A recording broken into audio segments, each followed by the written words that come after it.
ब्रह्म राक्षस। हमारे गांव में एक ब्राह्मण रहते थे जिनका नाम दुर्जन सिंह है। दुर्जन सिंह को लोग दुर्जन जी कहकर बुलाते थे। जिनके घर की कुछ ही दूरी पर एक खेत था। उस खेत में एक बहुत बड़ा बरगद का पेड़ था। वह बरगद का पेड़ बहुत पुराना था। कुछ समय के बाद उन्होंने उस खेत पर घर बनाने की सोची। पहले वाला घर बहुत छोटा होने की वजह से उन्होंने खेत पर घर बनाने की सोची। उन्होंने उस बरगद के पेड़ को कटवाया और अपना घर बनवा लिया।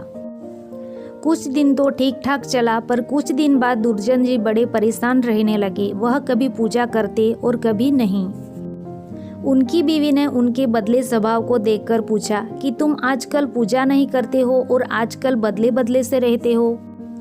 कभी बच्चों को डांटते रहते हो, तुम्हें हुआ क्या है? दुर्जन जी के चेहरे पर मुस्कान आई और वह कहने लगे, मेरे घर को तोड़कर अपना घर तो बना लिया है और इसे क्या पूजा करने के लिए कह रही है? मैं ही तो भगवान हूँ, इसे पूजा करने की कोई ज़रूरत नहीं।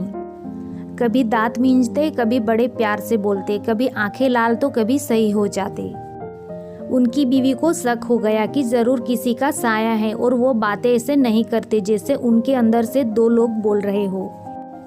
तब उनकी बीवी ने उनको बिठाकर हनुमान चालीसा पढ़ने लगी। वो सोच रही थी अगर कोई होगा तो भाग जाएगा, पर दुर्जन जी पर उसका कोई असर नहीं पड़ रहा था। वह एक टक लगाए देखे जा रहे थे। उनकी बीवी ने काफी मंत्र और गायत्री मंत्र पढ़े। तभी दुर्जन जी की आंखें लाल हुई और कहने लगा, मैं किसी से नहीं डरने वाला और तू क्या समझ रही है, मैं इसे ऐसे नहीं छोड़ने वाला हूँ। तब तक उसका छोटा बच्चा वहां आ गया। दुर्जन जी ने उसे जोर से पकड़कर अपनी तरफ खींच लिया और ऐसा लग रहा था कि उसके सिर को कच्चा ही चबा जाएगा। उसकी मम्मी बोली कि बच्चे को छोड़ दो, इसने तुम्हारा क्या बिगाड़ा है? दुर्जन जी की पत्नी ने अपने बच्चे को अपनी तरफ खींच लिया। उसने फिर पूछा, तुम कौन हो और मेरे पति के अंदर क्यों आए हो?